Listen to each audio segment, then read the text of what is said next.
João capítulo 8, do verso 1 ao verso 11. Vamos ler, irmãos. Ouçam com atenção, mantenham suas Bíblias sempre abertas nessa passagem. Diz assim o texto: Jesus foi para o Monte das Oliveiras, e pela manhã cedo ele voltou novamente ao templo, e todo o povo vinha até ele, e assentando-se, os ensinava. E os escribas e fariseus trouxeram-lhe uma mulher pega em adultério, e colocando-a no meio de todos, disseram-lhe: Mestre, esta mulher foi apanhada em adultério, no próprio ato. Ora, Moisés nos ordenara na lei que tais sejam apedrejadas. Mas tu, o que dizes? Isso eles diziam, tentando-o, para poderem ter do que o acusar. Jesus, porém, inclinando-se, escrevia com seu dedo no chão, como se não os ouvisse. Então, quando eles continuaram a perguntar-lhe, ele, levantando-se, disse-lhes: Aquele que dentre vós está sem pecado, seja o primeiro que lhe atire uma pedra. E, tornando a inclinar-se, escrevia no chão. E eles, ouvindo isto, sendo condenados por sua própria consciência, saíram um a um, começando no mais velho até o último. E Jesus foi deixado sozinho, e a mulher em pé no meio. Tendo Jesus se levantado, e não vendo ninguém senão a mulher, ele disse-lhe: Mulher, onde estão aqueles teus acusadores? Nenhum homem te condenou? E ela disse: Nenhum homem, Senhor. E disse-lhe Jesus: Nem eu te condeno. Vai-te e não peques mais. Amém.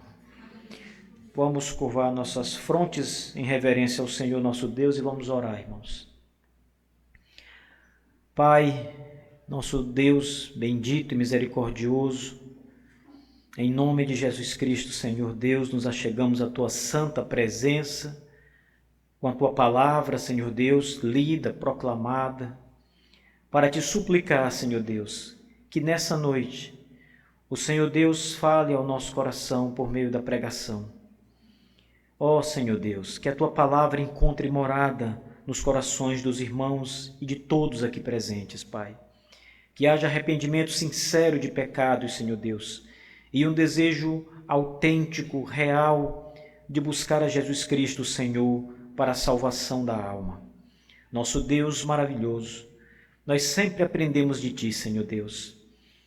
O Senhor sempre ensinou quando esteve sobre a terra e jamais deixou de ensinar, mesmo no céu, nos dando o Teu Espírito Santo como instrumento para instruir nossas mentes, almas pela palavra revelada. Faz isso novamente essa noite, Senhor Deus, que os nossos corações sejam despertados para a palavra do Senhor. Que haja, Senhor Deus, compreensão, regozijo de alma, Senhor Deus, pelas verdades reveladas. Que o Espírito Santo trabalhe em nosso interior, nosso Deus. Que o Espírito do Senhor possa poderosamente, Deus, tirar todas as escamas que tampam nossos olhos para não ver o Evangelho da graça de Deus resplandecente. Ó Deus, fale conosco para que a glória brilhe em nosso coração também. Nós te pedimos isso, Senhor, no nome santo de Jesus Cristo, teu Filho. Amém. Amém. Queridos irmãos, uma das grandes e das mais constantes tarefas do nosso Senhor Jesus Cristo foi ensinar. Há uma passagem bem interessante nos Evangelhos em que é dito que aos 12 anos de idade, o Senhor Jesus Cristo se deslocou dos seus pais e foi para o Templo de Salomão, em Israel, em Jerusalém. E ali a Bíblia diz que ele ensinava os doutores da lei. Essa é uma cena que deve nos impressionar, meus irmãos, porque nós temos uma criança, um menino de 12 anos que estava ali praticamente na época do Bar Mitzvah, que é a idade em que um judeu se torna homem. E Jesus estava naquela idade, ainda antes desse momento, ensinando os doutores da lei. E aquela passagem diz que os doutores da lei, os sacerdotes que estavam ali, escribas, ouviam com atenção o que Jesus dizia e falavam com Jesus, perguntavam a Jesus e se admiravam das coisas que o nosso Senhor Jesus Cristo ensinava. Então a tarefa de ensinar foi uma das grandes tarefas do nosso Senhor sobre a terra. Foi uma tarefa maior do que a tarefa dos milagres. Na verdade, irmãos, os milagres serviam apenas de testemunho de que ele era o Messias, o Filho de Deus, e que trazia a palavra de Deus aos homens. Os milagres serviam para testificar de que ele era o supremo Senhor e professor sobre as coisas celestiais que os homens jamais tinham visto sobre a terra. Essa passagem muito conhecida, ela começa exatamente assim. O texto fala que Jesus, indo para o Monte das Oliveiras, concluindo uma passagem anterior, e depois no verso 2 o texto diz: e pela manhã cedo ele voltou novamente ao templo, e todo o povo vinha até ele, e assentando-se os ensinava. Então aqui nós temos mais uma vez o retrato do nosso Senhor Jesus, fazendo aquilo que ele fazia com excelência e fazendo de uma maneira inerrante, o que é o mais extraordinário. Não havia ensino errado nas palavras de Cristo, meus irmãos. Não havia nada que Cristo ensinasse que não fosse exatamente a verdade divina. Ele nunca se contradisse, ele nunca se equivocou nem um pouco nos seus ensinos. Ele nunca disse uma coisa errada. Ele nunca apontou para uma profecia que de fato não fosse respondida da maneira exata. Ele sempre instruiu de modo absolutamente correto.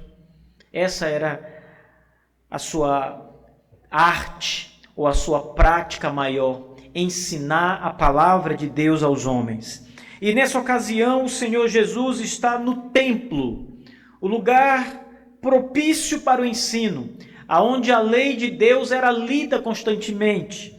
Os judeus, irmãos, eles consideravam a Torá, que é o Pentateuco, ou os 5 primeiros livros da Bíblia, do Antigo Testamento, como tendo um valor e uma importância muito grande. E eles sempre estavam ali citando Moisés, ou falando sobre Abraão, o pai da fé, mas eles sempre citavam Moisés, e sempre se referiam a esses livros como os livros de Moisés, ou a lei de Moisés, porque Moisés, o legislador antigo, teve uma função importante na história do povo de Deus, porque ele recebeu as leis, as tábuas da lei dos 10 mandamentos, e ele escreveu também a legislação de Israel, tanto a legislação civil, as leis civis, quanto as leis cerimoniais e outras muitas leis sobre o culto, e leis morais e leis civis, todas escritas por Moisés. De maneira que as pessoas naquela época olhavam para aquele conjunto de leis de Moisés e procuravam observar, procuravam viver por elas, procuravam aprender, entender o que Moisés havia escrito. Eles queriam exatamente, sem nenhum tipo de engano, saber o significado da lei de Deus, o que ela dizia, o que ela cobrava, como deveria ser respondida. E nessa ocasião, a Escritura diz que Jesus no templo, com uma grande multidão, todo o povo vinha até ele, diz o texto, e Jesus estava ali assentado e ensinava estas pessoas como ele fazia costumeiramente. Nós vamos encontrar várias passagens da vida de Cristo em que ele é encontrado nessa mesma situação, ensinando a palavra de Deus aos homens, falando a palavra de Deus aos homens de maneira inequívoca.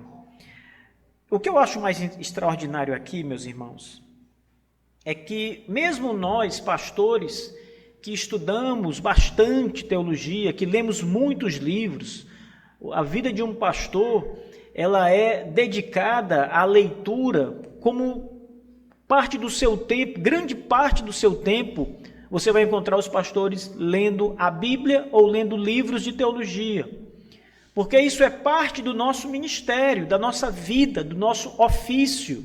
Temos que ler, estudar, aprender, nos devotar ali às coisas sagradas, santas de Deus, nos devotar aos pés de homens que estudaram para nos ensinar, para que a gente possa passar à igreja com precisão, com exatidão, a verdade das Escrituras. Mas ainda assim nós erramos às vezes. Ainda assim, às vezes nós precisamos chegar e dizer, olha, aquilo que eu falei eu estava equivocado. Aquilo que eu falei não é bem assim. Eu não percebi isso ou aquilo e precisamos corrigir o nosso ponto teológico, alguma doutrina, alguma coisa que a gente tenha dito fora do lugar. Graças a Deus, geralmente são coisas pequenas que acontecem. Às vezes você vai encontrar um escorregão, mas geralmente são coisas pequenas que não vão causar muito estrago. Mas ainda assim, é importante frisar que nós erramos, cometemos erros. Esses dias mesmo eu estive conversando com um pastor veterano e ele estava falando sobre a mudança da sua própria teologia. Como ele havia, no começo do seu ministério, ensinado algumas coisas e agora, já maduro, ele precisou corrigir algumas coisas, fazer algumas pequenas alterações, correções. Isso acontece. E sempre que nós erramos, nós devemos realmente mostrar o nosso erro e mostrar a coisa certa. Mas isso nunca aconteceu com Jesus. Mesmo Jesus ensinando aos 12 anos, e mesmo Jesus ensinando muito no seu ministério sobre a terra, nos 3 anos de ministério dele depois do seu batismo, ele nunca comentou uma passagem de maneira equivocada do Antigo Testamento. Mesmo Jesus sendo sempre e muitas vezes durante a semana, estando rodeado de pessoas e pregando as Escrituras, ensinando a palavra de Deus, ele nunca errou na sua interpretação, naquilo que a Escritura dizia. A Bíblia não diz exatamente o que Jesus ensinava aqui em João 8, verso 2. Só diz que era pela manhã, nos dá o horário em que Jesus estava assentado cedo, pela manhã cedo. Nos diz também o lugar que ele estava, era no templo, ele estava no templo de Salomão. Nos diz ainda que uma grande multidão ouvia aos seus pés aprendendo, e nos diz o que ele estava fazendo, e a posição que ele se encontrava. Ele estava assentado e ele ensinava. Então a Bíblia nos dá alguns detalhes, mas ela não nos diz o que ele ensinava.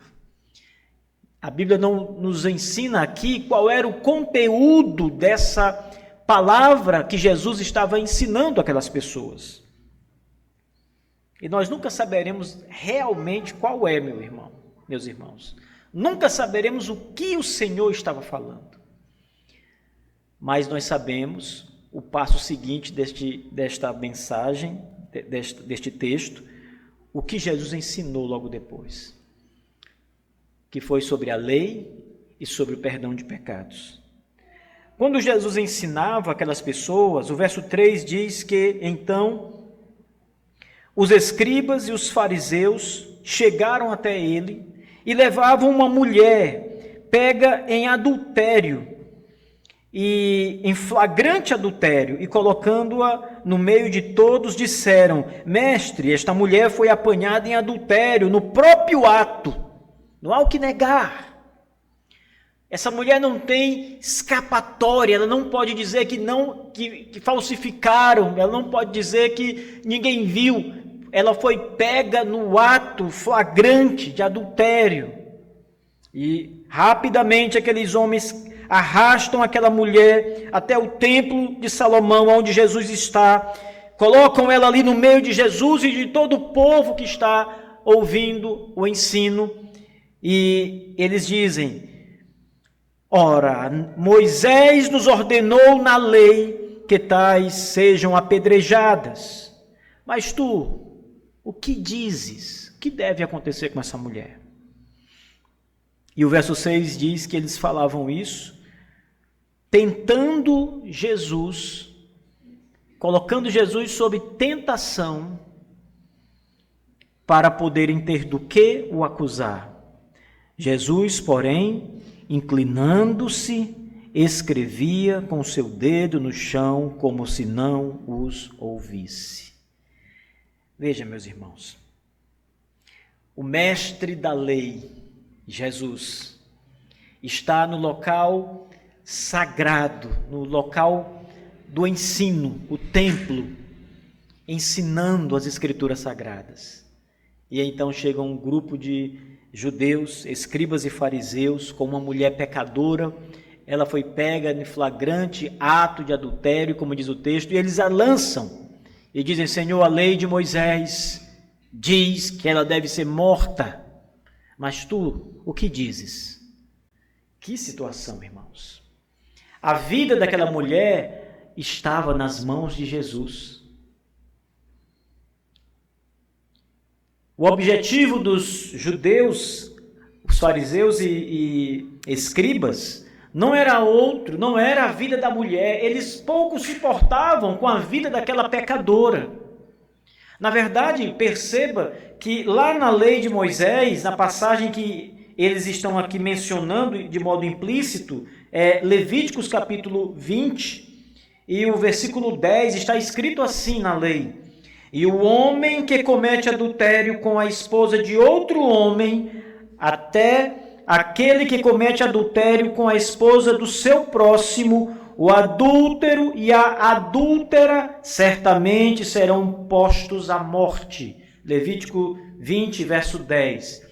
Portanto, a lei dizia que tanto o homem quanto a mulher adúlteros que estavam ali em flagrante adultério, seja um homem casado com uma mulher ou uma mulher casada com outro homem, não importa. A lei diz que os dois deveriam ser mortos. É o que está escrito na lei de Moisés. Esse é um código de santidade que Deus estipulou no mundo antigo e deu como lei civil para o povo de Israel. Essa era uma lei de Deus de fato. Ela não é errada, não é ruim. Ela não tem nenhum defeito, ela é justa, ela é pura, santa. E aqueles homens chegam até Moisés e dizem, até Jesus e dizem: aqui está a lei de Moisés, aqui está a mulher pega em flagrante adultério, a lei diz para matá-la, e tu o que dizes? Aqueles homens não se importavam nem um pouco com a mulher. Primeiro porque eles não estavam de fato obedecendo o que a lei de Moisés dizia. Porque a lei de Moisés dizia que o homem também deveria ter sido apanhado e levado para julgamento. E ele não foi. A Bíblia não diz quem é o homem, não revela a identidade desse homem, mas ela diz implicitamente que ele não foi porque só a mulher foi levada. E veja, ela foi apanhada em flagrante. Não era possível que eles não pusessem as mãos no homem e na mulher naquela ocasião. Eles simplesmente dispensaram o homem. Eles simplesmente disseram: vá embora. E pegaram a mulher e levaram até Jesus. Porque a mira daqueles homens não era aquela mulher, meus irmãos, mas o próprio Senhor Jesus. Aqueles homens queriam apanhar em falta o Senhor Jesus. Eles queriam ver Jesus quebrando a lei de Moisés, porque eles sabiam que o Senhor era muito misericordioso. Eles sabiam que o Senhor provavelmente não mandaria condenar aquela mulher pela sua misericórdia, pela sua bondade, pelo seu amor. Então eles imaginaram, se Jesus não ordenar a condenação daquela mulher, se ele não concordar com a condenação dessa mulher, ele está quebrando a lei de Moisés. E assim nós temos do que acusá-lo, nós temos como apanhá-lo. O texto claramente diz que eles faziam isso para pôr Jesus em tentação, eles estavam tentando o nosso Senhor Jesus Cristo. E o assunto aqui é pecado, irmãos, é o adultério. Veja, quão terrível é o pecado. Em outras passagens, a Bíblia diz que o pecado cega o entendimento. Ele é como escama nos olhos. Ele é como um manto negro que cobre uma pessoa para que ela não veja a verdade, para que a luz do Evangelho não resplandeça sobre ela. Isso é o pecado. Ele é um senhor sobre a pessoa que ele domina. E aqueles homens estavam cegos pelo pecado, totalmente cegos pelo pecado. Eles queriam de toda e qualquer forma apanhar Jesus para acusar Jesus.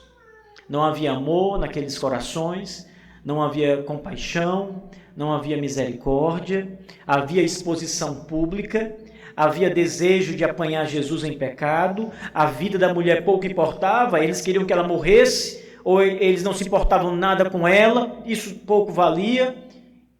O pecado cega, meus irmãos, e o pecado torna os homens cegos para os seus próprios pecados. A resposta de Jesus começa logo em seguir. A Bíblia diz que quando eles interrogam Jesus, perguntando: o que tu dizes? E Jesus, inclinando-se em direção ao chão, escrevia com o seu dedo no chão, como se não os ouvisse. Ou seja, o texto diz que Cristo não fez caso deles aqui. Eles falavam e era como se eles não estivessem lá. Cristo simplesmente escrevia com o dedo na areia alguma coisa. Isso é outra coisa que nós nunca vamos saber o que ele escrevia, não é? Alguns intérpretes, por pura especulação, dizem provavelmente ele escrevia os 10 mandamentos na areia. Ou, sabe lá, ele escrevia Levítico 20, verso 10, esse mesmo texto que condena a mulher. Ninguém sabe o que ele escrevia, mas a Bíblia diz que ele escrevia na areia. Veja, ele escrevia com seu dedo no chão, como se não os ouvisse, não se importando com eles, com aquela acusação. O pecado cega, irmãos, e Cristo sabia muito bem disso, mas aqueles homens não percebiam isso. Eles não percebiam que eles mesmos estavam quebrando a lei de Moisés, em não levar o homem à outra parte culpada. Eles também não percebiam que eles mesmos eram pecadores. Eles próprios eram quebradores da lei. Eles próprios eram expertos em não obedecer os mandamentos, embora passassem a vida inteira lutando para obedecer a lei, sempre quebravam a lei de Deus, sempre desobedeciam. E pior, não é que eles desobedeciam a lei de Moisés acidentalmente. A maioria das vezes eles pecavam deliberadamente, ou seja, eles intencionalmente cometiam pecado. Eles sabiam que estavam quebrando a lei de Deus e ainda assim insistiam no pecado e quebravam a lei de Deus, a lei de Moisés. Mas eles não percebiam isso. Eles não viam quão grandes pecadores eles eram. Mas como eles insistiram na pergunta, no versículo 7 diz: então, quando eles continuaram a perguntar-lhe, veja, essa expressão que a Bíblia usa aqui de continuar a perguntar, mostra que eles não iriam deixar Jesus sair dessa situação enquanto não desse uma resposta. Eles não iam deixar Jesus em paz porque eles queriam pegar o Senhor de algum modo, então eles insistiam. Cristo não respondeu da primeira vez, continuou escrevendo no chão, diz o texto, mas eles insistiram perguntando: e tu, Jesus, o que dizes? O que dizes tu, rabino, mestre, rabi? E então vem as palavras do nosso Senhor, irmãos. Ele, levantando-se, disse-lhes: aquele dentre vós que está sem pecado, seja o primeiro que lhe atire uma pedra. Jesus diz o seguinte, em outras palavras, ele disse: somente eu posso atirar uma pedra nessa mulher e matá-la. Porque somente eu sou puro e justo e não tenho pecado. Mas em outras palavras, nas palavras que Cristo usou, ele estava fazendo com que aqueles homens fossem condenados pelas suas próprias consciências. Quando ele diz, aquele que não tiver um pecado, que não tiver pecado, atire a primeira pedra. Essa palavra, irmãos, é avassaladora. Porque se ela fosse dita para nós, se Jesus tivesse dito, levante-se aquele nesta igreja que nunca pecou, quem poderia se levantar? Ninguém se levantaria, porque as nossas consciências iam nos mostrar os nossos pecados. Você não precisaria andar muito longe com a sua consciência para ela te mostrar os pecados. Ela te mostraria os pecados que você cometeu hoje. Pecados que ainda estão quentes, cometidos há pouquíssimo tempo, alguns instantes atrás. A consciência não precisava levar você para o longo caminho da sua vida no pecado. Você é um expert no pecado como todos os homens. Jesus estava apelando, irmãos, para a depravação total de todos os homens. Jesus estava mostrando que todos os homens são pecadores, que não há entre aqueles escribas e fariseus nenhum homem justo sem pecado. Mas por que Jesus disse isso? Qual foi a intenção de Jesus em dizer, aquele que não tiver pecado, atire a primeira pedra? Por que Jesus disse isso, meus irmãos? Simples. Porque Jesus estava ensinando aqueles homens que todo pecado, não somente o adultério, mas todo pecado é digno de morte. A alma que pecar, esta morrerá. Está escrito nos profetas. Eles sabiam disso. E todos eram pecadores, todos eram dignos de morte. E é isso que Jesus está ensinando esses homens. E é exatamente esse o peso da consciência naqueles homens. Eles sabiam que eram pecadores. Eles sabiam que mereciam o castigo da morte, como aquela mulher. Nisso tudo, irmãos, Jesus em nenhum momento diz para não cumprir a lei de Levítico 20, verso 10. É por isso que ele pode dizer que nunca pecou e nem quebrou a lei de Deus, e nem veio abolir a lei de Deus. Ele nunca quebrou a lei.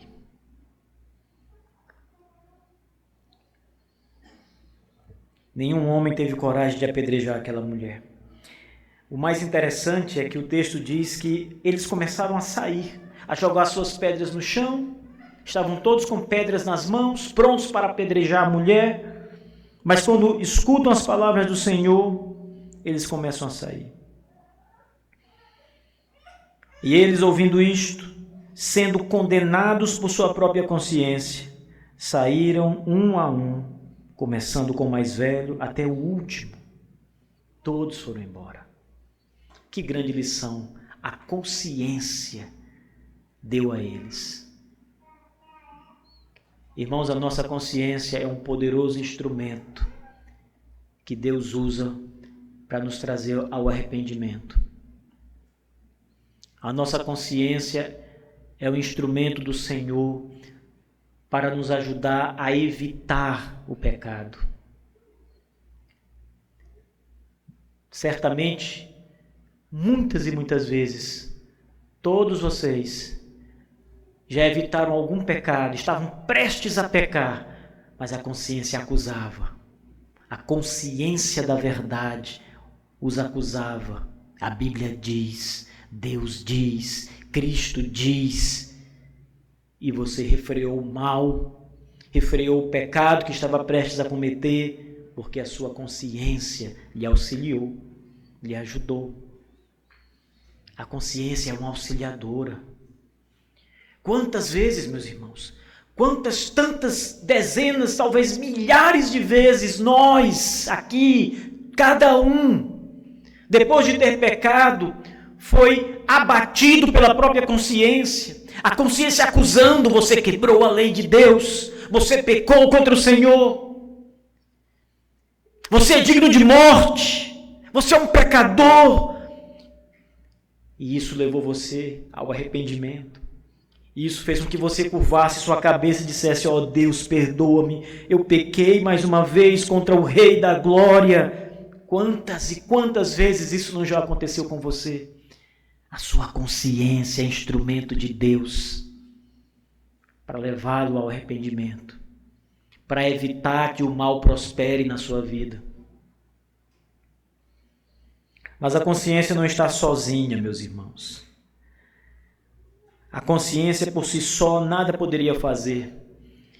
A consciência simplesmente é uma verdade que foi recebida por você e que é vinda à sua memória, à sua lembrança.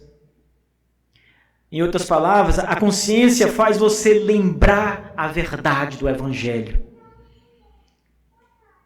A consciência te ajuda a lembrar do que Deus fala sobre o pecado, sobre a justiça e sobre o juízo. A consciência te ajuda a lembrar sobre a graça. É por isso que também muitas e muitas vezes você tem descanso na sua alma, porque a consciência te faz lembrar que Cristo é generoso. O Senhor Jesus Cristo é generoso, Ele é bom, Ele é misericordioso. Ele perdoa o pecado e a sua consciência te diz exatamente isso. Teus pecados estão perdoados e você descansa nessa verdade. Que coisa maravilhosa, irmãos. Jesus não fez muita coisa nessa passagem quando estava conversando com aqueles homens, a não ser continuar escrevendo no chão alguma coisa. Ele simplesmente diz: apela às suas consciências, atire a pedra, a primeira pedra, quem não tiver pecado. E aí todos vão embora.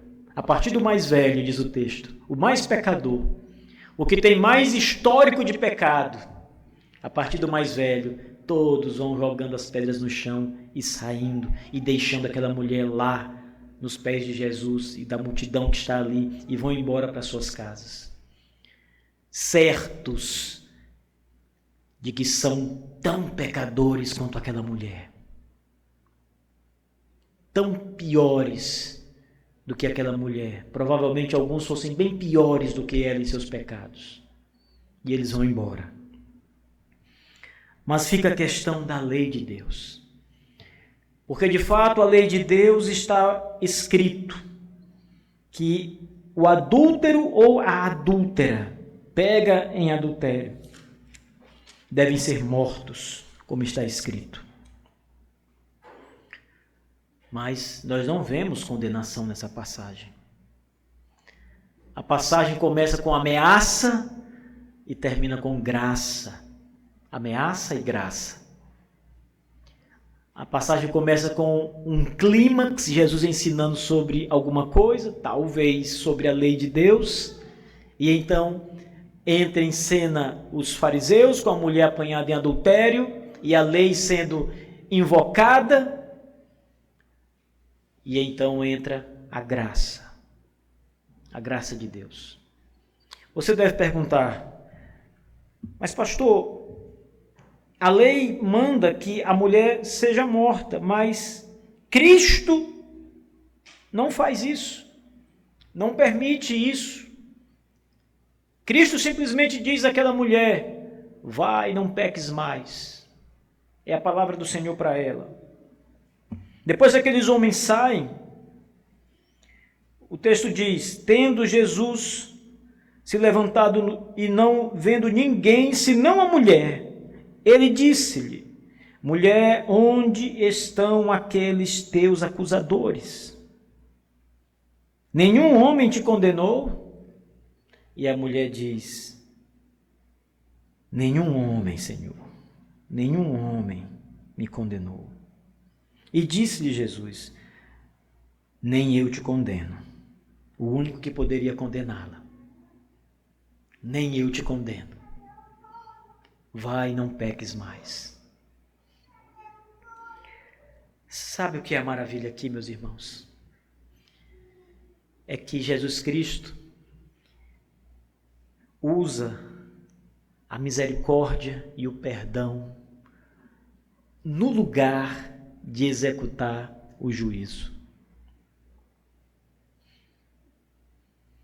É exatamente o que ele usa conosco. Você é um pecador. Sabe que é um pecador, mas você foi perdoado. E por que você foi perdoado? Por causa das suas obras? Não, as suas obras te condenam. Você tem méritos diante de Deus? Você não tem mérito algum. Ninguém deve se gloriar diante de Deus porque só tem podridão nas mãos. Não há nada que te possa fazer merecido de alguma coisa aos olhos do Senhor. Então o que você recebeu na sua vida foi o que essa mulher recebeu: perdão dos pecados, misericórdia e graça. Essa passagem mostra, irmãos, o quanto o nosso Senhor Jesus Cristo é bom. Ele não quebra a lei, porque ele interfere perdoando os pecados daquela mulher. Em outra passagem, Jesus é questionado exatamente por isso, porque ele diz a um homem que os pecados deles estão perdoados. E aquele homem ele seria curado de uma enfermidade, algo muito maravilhoso aos olhos. E quando os fariseus veem tudo aquilo acontecer, eles condenam Jesus, dizendo: quem és tu para perdoar pecados? Só Deus pode perdoar pecados. É exatamente isso, irmãos, que Jesus faz e que Jesus é. Ele é Deus e somente Ele, Deus, Jesus, pode perdoar pecados. Ele diz àquela mulher: a lei é minha, eu te absolvo e te perdoo no meu sangue. Os teus pecados estão lavados agora no meu sangue. O preço da lei será pago por mim na cruz do Calvário. Vá em paz, não peques mais. Vá, viva, sem pecado. Fuja do pecado. Descanse na maravilhosa graça que recebes. É o que ele diz àquela mulher pecadora, irmãos. Ele diz: nem eu te condeno. Ele não condenou a adúltera, ele perdoou a adúltera. Esse dilema, irmãos, mostra o quão Deus usa de benevolência para conosco. Porque o mesmo Deus que está diante de um pecador e tem o direito como Criador de condená-lo pelo pecado cometido, é o mesmo Deus que pode perdoar o pecador daquele pecado e absolvê-lo e dar a ele a vida eterna. É o que significam as palavras de Cristo: nem eu tampouco te condeno. Ele perdoa aquela mulher do seu pecado. Ele faz com que aqueles homens todos saiam condenados pela sua consciência. Todos aqueles homens voltam para suas casas em tormento pessoal, interno, interior, com as palavras de Cristo que penetram no coração deles. Eles não têm coragem de reagir mais, voltam com a cabeça e o coração condenados. Mas aquela mulher volta em paz para sua casa. Ela volta livre da culpa, da condenação. Ela volta leve, irmãos, sem pecado. Nem eu te condeno. Nem eu te condeno. Ah, meus irmãos, é aqui que a nossa fé deve descansar, em Jesus Cristo. Eu sei que todos vocês, isso é da natureza humana, então é verdade para todos os homens, e vocês não são exceção. E eu sei que todos vocês lutam com seus pecados mais horríveis, com seus pecados banais às vezes que vocês repetem cotidianamente. mentiras, coisas pequenas ofensas ao próximo, desrespeito aos pais, desrespeito a leis, desrespeito aos seus superiores, maus pensamentos, desejos no coração que não procedem de Deus, coisas dessa natureza maligna. Todos vocês estão cheios disso, irmãos. Escutem as palavras de Cristo para vocês. Eu não vos condeno. Não porque vocês não são pecadores, mas porque o sangue de Jesus verteu daquela cruz para pagar o preço de todas estas ofensas, de uma vez por todas, para sempre. Ele morreu para nos salvar dos nossos pecados, entregando sua vida em lugar da nossa vida. Então você pode sair desta igreja hoje, quando voltar para sua casa, em paz, em tranquilidade, louvando e glorificando a Deus pela salvação. A sua consciência não precisa ser sempre uma espécie de mitigador da sua alma, uma espécie de escravo que te atormenta o tempo todo. Lembre das palavras de Cristo. Eu não te condeno. O que ele disse para aquela mulher, meus irmãos, é o que ele disse para todos nós, que estamos nele, que cremos nele e que estamos cobertos com o seu sangue. Eu vou terminar essa mensagem do jeito que eu comecei. A consciência de vocês, de hoje em diante, vai lembrá-los, quando vocês pecarem, das palavras de Cristo: eu não te condeno. Vá e não peques mais. Porque essa é a grande verdade, irmãos. Embora ao pecar venha aquele senso imediato da ruína e da miséria, da desobediência, em seguida vem as palavras do nosso bom Senhor e Salvador: eu não te condeno. Eu morri por esse pecado. Vá e seja íntegro. Vá e não peque. Vá e obedeça. Vá e ame. Vá e sirva ao Senhor com todo o seu coração. Esta é a grande verdade. Fiquemos de pé, igreja, vamos orar e vamos meditar na palavra do nosso Deus que ouvimos hoje.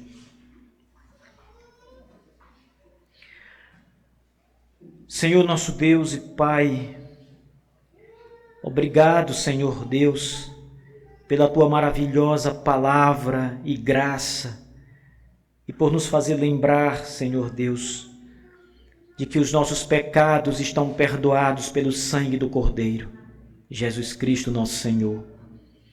Deus, muito obrigado pela maravilhosa obra que o Senhor tem realizado nesta igreja. Ó Deus, quantos corações transformados, Senhor. Quantas vidas, Senhor Deus, verdadeiramente mudadas pelo Teu Espírito Santo, em quem a graça opera abundantemente. Muito obrigado, nosso Deus. Ó Pai, os pecados são terríveis, Senhor. A pior coisa que existe na face da terra e em todo o universo é o pecado, Senhor. Porque é o pecado que nos condena, ele é pior do que Satanás. O diabo nos faz pecar e é o pecado a nossa desgraça e ruína. Ó Deus, nos faz lembrar das Tuas doces palavras, Senhor, da Tua promessa tão maravilhosa de que nossos pecados estão perdoados pelo sangue da cruz do Calvário. Nos faz lembrar disso, Senhor. Que não venhamos esquecer e ser atormentados pela consciência por causa dos nossos pecados. Não, Senhor Deus. Que a nossa consciência esteja em Jesus Cristo, cativa em Suas promessas, confiante e esperançosa nas palavras do nosso Senhor. Cuide de Sua igreja, Senhor Jesus Cristo. Nós somos comprados pelo Teu santo sangue. Cuide dela, cuide de cada homem e mulher, cada família, Senhor Deus. Cure os enfermos da Tua igreja, Senhor. Aqueles que padecem, que se entristecem por causa da sua saúde fragilizada. Cuide daqueles que estão desempregados, Senhor Deus. Cuide daqueles que estão se desviando, os pés já estão fora do teu caminho. Deus, tenha misericórdia, Senhor Deus. Traga toda a ovelha perdida de volta ao teu rebanho, Senhor. Obrigado, Senhor, por sempre nos ensinar pela tua palavra, por sempre falar conosco no nosso interior, nos recônditos mais profundos de nossas almas, nos fazendo lembrar das coisas maravilhosas do Evangelho. Eu oro com alegria e gratidão em nome de Jesus Cristo, o Senhor. Amém.